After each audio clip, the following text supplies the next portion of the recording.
Je voulais, avec vous ce matin, réfléchir à un texte biblique, comme j'ai dit tout à l'heure, qui a trotté sur ma tête toute la semaine. C'est dans l'évangile de Jean, chapitre 20. Nous allons lire de verset 19 jusqu'au verset 31. Son. Ah, Seigneur, merci. Évangile de Jean, chapitre 20, du verset 19 jusqu'au verset 31. Et dans ma version, il est dit, le Seigneur, le soir de ce même dimanche, les portes de la maison où les disciples se trouvaient rassemblés étaient fermées, car ils avaient peur des chefs juifs. Jésus vint alors se présenter au milieu d'eux et leur dit que la paix soit avec vous. Après avoir dit cela, il leur montra ses mains et son côté. Ses disciples furent remplis de joie en voyant le Seigneur. Jésus leur dit de nouveau que la paix soit avec vous. Tout comme le Père m'a envoyé, moi aussi je vous envoie. Après ces paroles, il souffla sur eux, il leur dit, recevez le Saint-Esprit.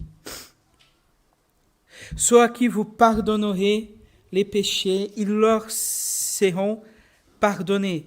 Ceux à qui vous les retiendrez, ils leur seront retenus. Thomas, appelé Didyme, l'un des 12, n'était pas avec eux lorsque Jésus vint.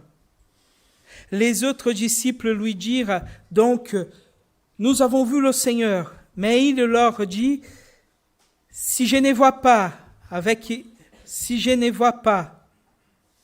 dans ses mains la marque des clous, si je n'y mets pas mon doigt, et si je ne mets pas ma main dans son côté, je ne croirai pas. 8 jours après, les disciples de Jésus étaient de nouveau dans la maison et Thomas se trouvait avec eux. Jésus vint alors que les portes étaient fermées. S'étend au milieu d'eux et dit que la paix soit avec vous. Puis il dit à Thomas, avance ton doigt ici et regarde mes mains. Avance aussi ta main et mets-la dans mon côté. Ne sois pas incrédule, mais crois. Thomas lui répondit, mon Seigneur et mon Dieu. Jésus lui dit, parce que tu m'as vu, tu as cru. Heureux ceux qui n'ont pas vu et qui ont cru. Jésus a accompli encore, en présence de ses disciples, beaucoup d'autres signes qui ne sont pas écrits dans ce livre, mais ceux-ci ont été décrits afin que vous croyiez que Jésus est le Messie, le Fils de Dieu, et que, en qu'en croyant, vous ayez la vie en son nom. Amen.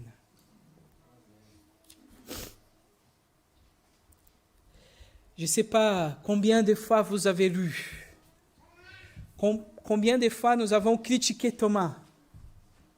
D'ailleurs, parfois, quand quelqu'un présente un certain doute, on va le chamailler. Oh là là, le petit Thomas. Mais ce texte, il apporte une richesse énorme. D'abord, je voulais commencer par là parce que pour moi, c'est très important et on va revenir après. Ce texte nous montre la réalité profonde de la résurrection. Hier, dans la lecture un à un qu'on fait tous les samedis matin, on a une réunion et la question est encore revenue. Qu'est-ce que c'est finalement cette promesse de l'Évangile? Est-ce que c'est que nos âmes vont monter au paradis? Non, la promesse de l'Évangile, et c'est ce que Jésus nous dit, c'est que nous allons ressusciter. La vie en Christ, c'est la résurrection de la mort. Et cela implique pour nous que la résurrection, ce n'est pas seulement notre âme, mais en quelque part dans un corps glorifié. Je ne sais pas comment Dieu va faire, c'est un mystère, la parole ne nous explique pas, mais la promesse de Dieu, c'est la résurrection et une vie éternelle avec lui. Et pourquoi je dis qu'il montre la réalité de la résurrection? Parce que nous voyons que Jésus n'est pas seulement apparu aux disciples, ils ont pu le toucher, ils ont pu voir les marques de la croix. Donc Jésus n'était pas un fantôme. Une âme sans un corps, c'est un fantôme. Il n'était pas un fantôme. Il était là, tout entier, devant ses disciples. Et cette réalité, elle est importante parce qu'il va entrer en scène dans un milieu, dans un moment où toutes les portes étaient fermées. Donc ça montre que dans cette réalité de sa résurrection, il était là et après il était là. Donc on voit qu'il n'était pas limité par la nature humaine à ce moment. Mais il est entré dans la présence de ses disciples alors que les portes ont été fermées. Mais pourquoi les portes ont été fermées? Qu'est-ce qui s'est passé-il pour que les portes se trouvaient fermées? Le texte nous répond au verset 19. Les portes ont été fermées car ils avaient peur des chefs juifs. Jésus venait d'être crucifié. Ils étaient encore dans cette peur d'être les prochains dans la liste des persécutés. Et donc, ils étaient à porte fermée. Et cette porte fermée m'interpelle. Cette peur qu'il avait les disciples à ce moment-là de la persécution m'interpelle. Parce que nous aussi, dans notre réalité, même si la motivation parfois ce n'est pas la même, combien de fois nous sommes arrêtés dans ce que nous faisons par peur de ce qui peut nous arriver, par peur de nous trouver dénoués de nos ressources, par peur de perdre notre santé. Et en quelque part, nous comprenons pleinement cette peur des disciples.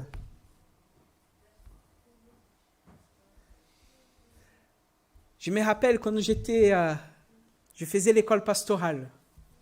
Je n'étais pas encore marié, j'étais tout jeune. Ou comme j'aime bien dire, j'étais un peu plus jeune que je suis maintenant. Même si je glisse doucement au 40. 4-0. Mais je me souviens qu'une fois, nous avons entendu, il y a une mission porte ouverte avec d'autres missions brésiliennes, ont réussi à amener un Égyptien qui avait tout perdu.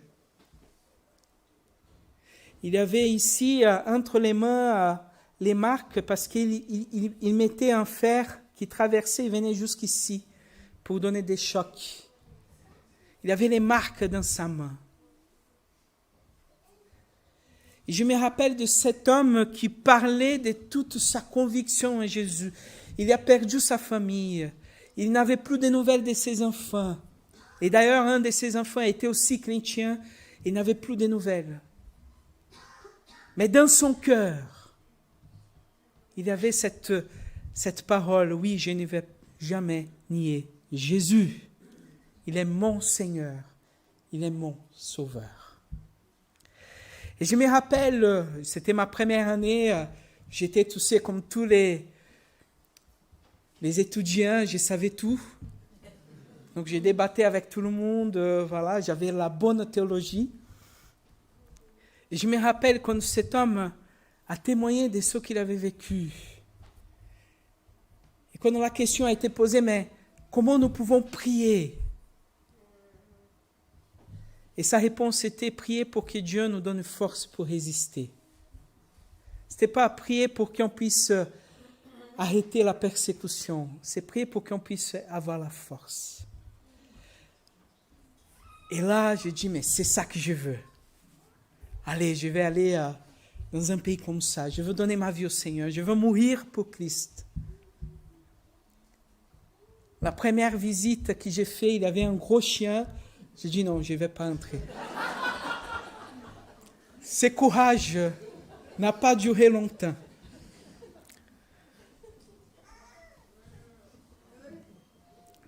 Mais ce qui m'interpelle ici, c'est que nous connaissons la peur.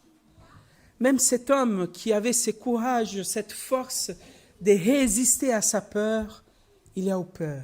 Il avait peur pour sa famille. La peur, c'est quelque chose qui nous rejoint à tous. Et nous avons tous, en quelque part, plus ou moins peur de quelque chose. Les disciples avaient peur. Ils craignaient.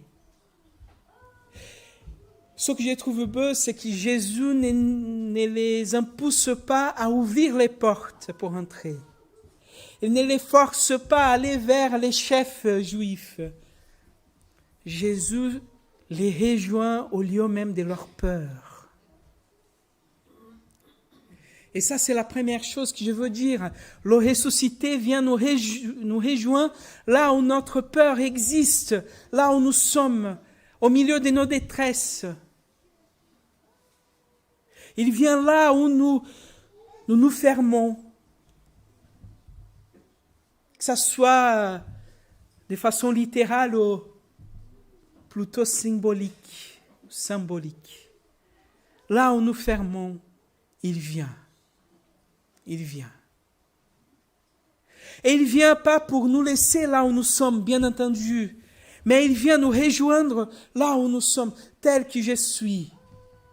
Je peux venir. Tel que je suis, il est là, avec moi. Et cette parole des gens, alors, cette expérience des apôtres vient à moi, mais sortir finalement de ma peur.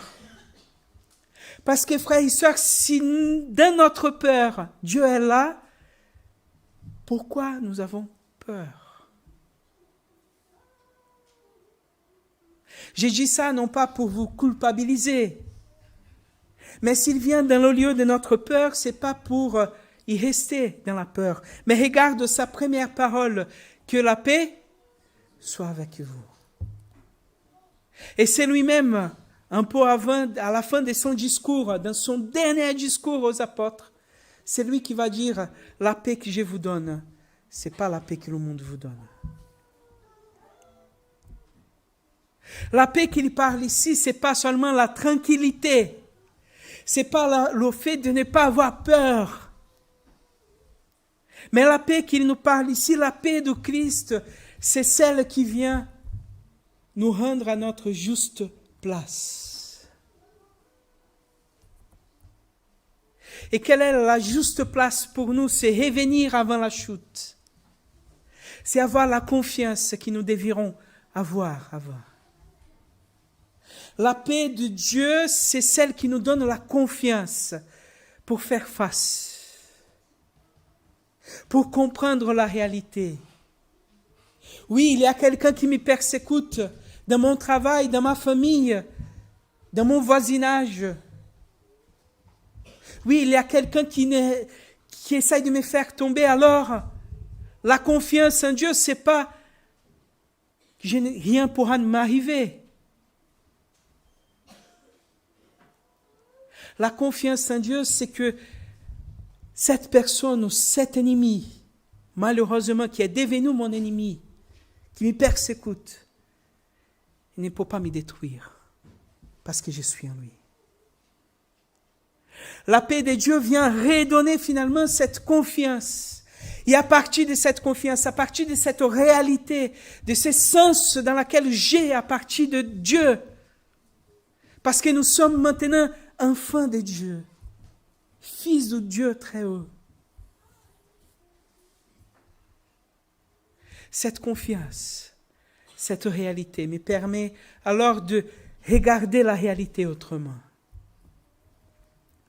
Regardez la réalité par la vérité du Christ.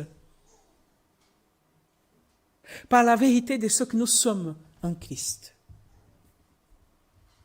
Il vient de notre peur pour transformer ce que nous sommes, afin que cette peur ne nous domine pas, mais qu'on puisse aller vers lui. Ces apôtres vont se transformer. Et là, Jésus va faire un acte symbolique. Il donne sa paix, mais plus encore, plus que sa paix. Verset 22. Après ces paroles, il souffla sur eux. Il leur dit, recevez le Saint-Esprit. Je comprends dans ces passages, et plusieurs théologiens sont d'accord avec moi, que là c'est un acte symbolique d'autorité. Le Saint-Esprit viendra dans la Pentecôte sur les disciples. Mais à ce moment, Jésus est en train de transmettre cette autorité qu'il a reçue du Père. D'ailleurs, le contexte nous permet d'expliquer. Ceux à qui vous pardonnerez les péchés, ils leur seront pardonnés. Ceux à qui vous le retiendrez, ils seront retenus.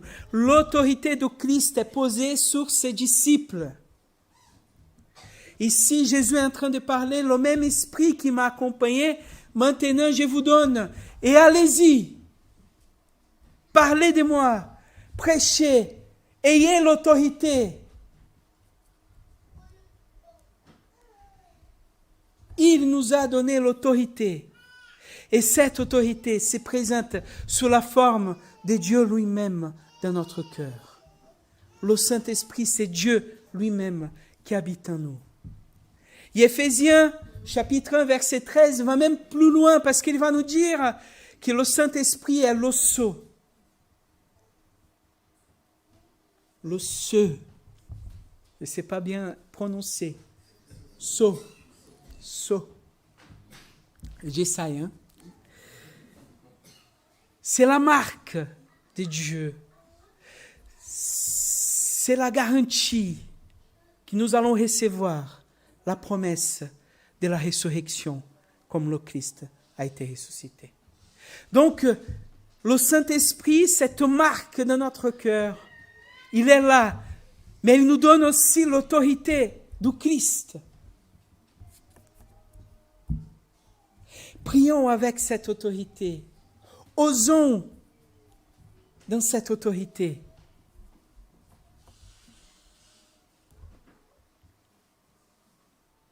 Il nous envoie. Regarde comment les choses sont enchaînées dans ces récits. Il vient au moment où les disciples eux-mêmes, ils étaient rassemblés. Il vient au moment où les disciples, ils avaient peur. Il donne sa paix. Il donne son autorité. Il les envoie. Il les envoie au lieu même de leur peur. Le courage, mes frères et sœurs, n'est pas de ne pas avoir peur. N'est pas de ne pas souffrir. Le courage, c'est faire face à cette peur. C'est de continuer notre chemin. C'est d'accomplir ce à quoi Dieu nous a appelés. Nous tous qui sommes là. Et il nous appelle à aller, à amener sa grâce, son pardon, à accomplir sur son autorité, sous l'autorité du nom de Jésus-Christ, les œuvres qu'il nous a préparées. Comme je dis souvent, la mission, ce n'est pas ma mission, c'est la mission de Dieu. Et il nous invite à chacun à participer de cette mission. Chacun dans ses dons, dans ses talents, dans ses capacités, dans ses possibilités, il nous invite à participer.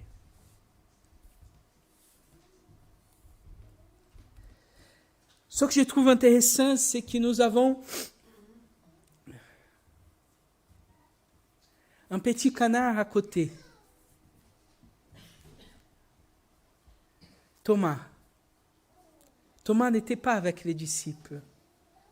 Thomas n'était pas dans ce moment où, si symboliquement, Jésus a soufflé sur eux.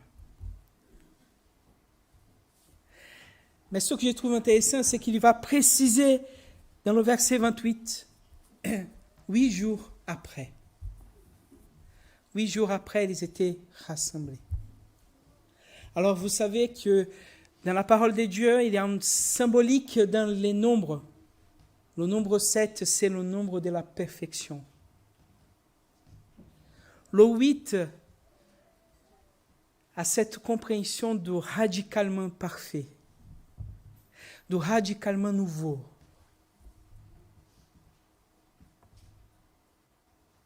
Dans cet 8e jour, celui qui n'a pas cru va aller croire. Dans cet radicalement nouveau. Regarde, Thomas s'est trouvé avec eux. La scène, c'est la même. Les portes sont fermées. Jésus apparaît au milieu de ses disciples, tel qu'il avait fait il y a 8 jours. La salutation, c'est la même. Il donne à nouveau cette paix qui est la sienne. Que la paix soit avec vous. Et tout de suite, il appelle Thomas. Alors, je sais qu'on va un peu crucifier Thomas, mais Saint Augustin a dit une phrase que je trouve pertinente ici. C'est lui qui n'a jamais douté, n'a jamais cru. Parce que, en quelque part, nos doutes nous amènent à chercher. Nos doutes nous amènent à voir, est-ce que c'est vrai ou pas? Nos doutes nous poussent, il n'est pas poussé, mais normalement, tous les changements sont poussés par un doute, par un questionnement. Oui, Jésus va reprocher Thomas parce qu'il avait besoin d'un signe. Mais combien de fois nous ne sommes pas comme Thomas? On a des situations difficiles, on a des choses, et on prie, Seigneur, si tu es vraiment, si tu m'écoutes vraiment, que tu puisses faire ça. Combien, même si nous ne disons pas cette phrase, notre foi en Dieu, elle peut être poussée par nos doutes. Eh bien, frères et sœurs, je pense qu'en quelque part, Thomas, c'est l'image de nous-mêmes. Je me rencontre en Thomas. Je me rencontre parfois à me poser des questions, parfois à douter. Mais ce qui est intéressant, c'est que Jésus va accueillir Thomas. Il va accueillir le doute de Thomas. Mais voici Thomas, regarde, touche, mets ta main de côté, fais le pas que tu as besoin pour avoir la foi, mais ne reste pas dans ton incrédulité. Même chez Thomas, dans son incrédulité, Jésus va l'accueillir. Combien de fois nous jetons les personnes qui sont incrédules? Combien de fois nous doutons des personnes qui ont les doutes? Mais Jésus va l'accueillir. Viens, fais ce que tu as besoin pour avoir la foi. Mais ne reste pas dans l'incrédulité. Et cette parole, c'est pour nous aujourd'hui. Combien de fois nous restons dans l'incrédulité, par peur, par peur. Je me rappelle d'un oncle qui disait, il avait un problème, et on dit, mais on va rapporter ça à l'église, on va prier ensemble. Et il a dit, j'ai peur que Dieu écoute. j'ai peur qu'il écoute. Parce que si Dieu écoute, il va tout bouleverser. Si Dieu écoute le lieu de la peur, qui fait quand même un cocon bien confortable, ne va plus rester là. Parce que si Dieu écoute, il va nous pousser vers l'abîme. Parce que c'est ça, la foi. La foi, c'est faire un pas vers un inconnu, vers un lieu qu'on ne contrôle pas, vers un lieu où on va être exposé, où tout pourra nous arriver. La foi, c'est le courage d'y aller, exactement, vers ces lieux inconnus. La foi, c'est le courage d'oser, d'aller vers une volonté qui n'est pas la nôtre, vers une vie que ça ne sera pas la vie que nous avons rêvée, mais la vie que le Seigneur a rêvée pour nous. Et ce matin, le Seigneur nous interpelle à lâcher prise de notre peur, de nos peurs, de nos difficultés, de nos douleurs, de nos souffrances, et à laisser à lui d'entrer. Cette parole ne doit pas, bien entendu, et je veux bien nuancer, n'est pas un sujet pour qu'on puisse pointer le doigt contre notre frère et dire, mais mon frère, tu as peur, tu n'as pas entendu la prédication de Thiago ce matin. Non, c'est pas ça.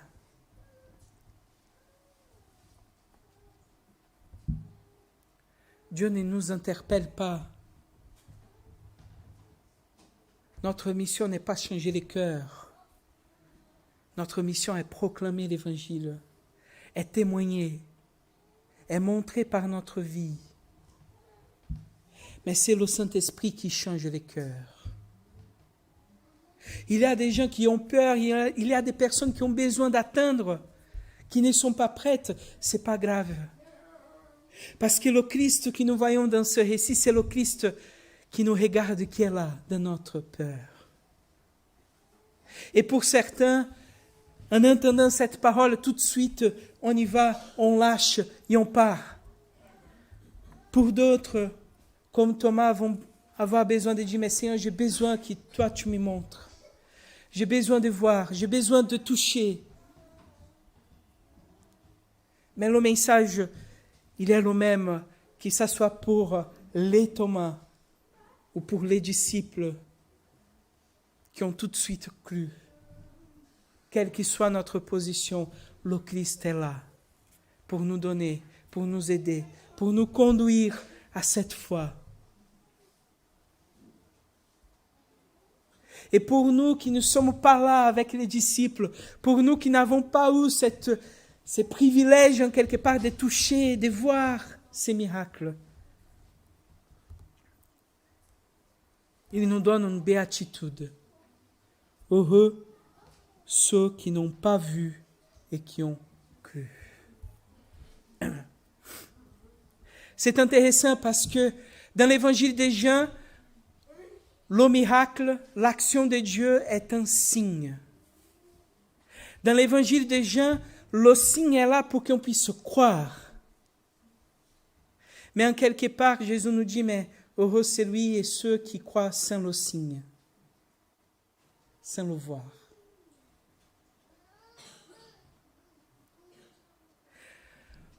Le signe en soi n'est pas le royaume. Le royaume, le signe pointe vers quelque chose. Un signe révèle le royaume, révèle le Christ, révèle l'action et la volonté de Dieu qui nous aime. Heureux celui qui ont cru sans voir. Heureux ceux et celles qui ont mis l'espérance en Dieu sans avoir la preuve de cette espérance. Nous sommes invités ce matin aussi à entrer dans cette espèce de folie. Parce que l'évangile, c'est pour les fous. Mais ce matin, je veux être fou avec vous. Parce que Dieu mes frères et sœurs, nous appelle à chacun et à chacune. Il est là, qu'on le voit ou pas. Et combien de fois dans notre vie, des situations, des épreuves, des tempêtes, des choses nous arrivent et on a la difficulté de voir Dieu. La foi nous invite et nous amène à comprendre qu'il est là. Si je vois ou si je ne vois pas, il est là. C'est dans cet abîme que Dieu nous invite à sauter.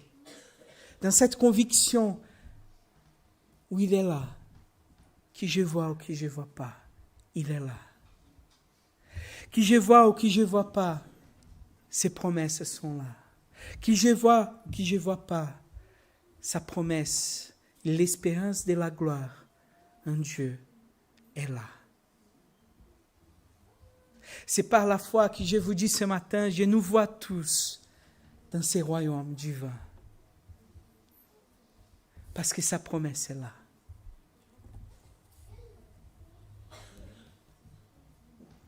Je vous invite ce matin à oser avec moi, à faire le pas et à dire, Seigneur, nous voici dans nos peurs, nous voici dans mes souffrances, me voici tel que je suis. Viens, apporte ta paix. Viens, apporte ton esprit. Viens et change ma vie pour que je sois pleinement ce que je suis en toi. Et qu'est-ce que nous sommes en Dieu? Nous sommes des enfants bien-aimés. Nous sommes des enfants bien-aimés. Je vous invite à prier. Seigneur, notre Père céleste, au nom de Jésus, cette parole m'a interpellé tout au long de cette semaine.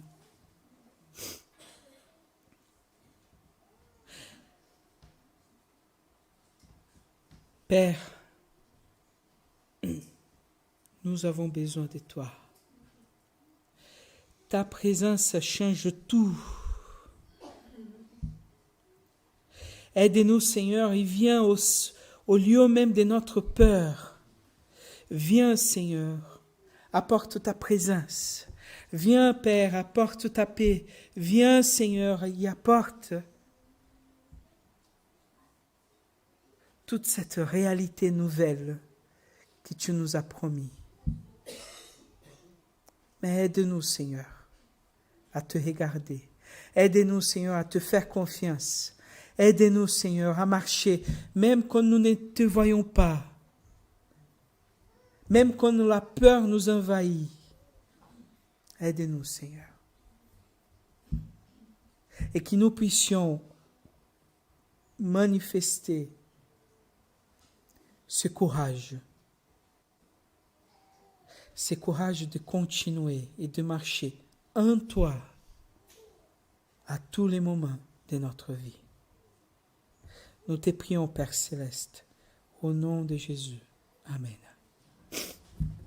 Amen.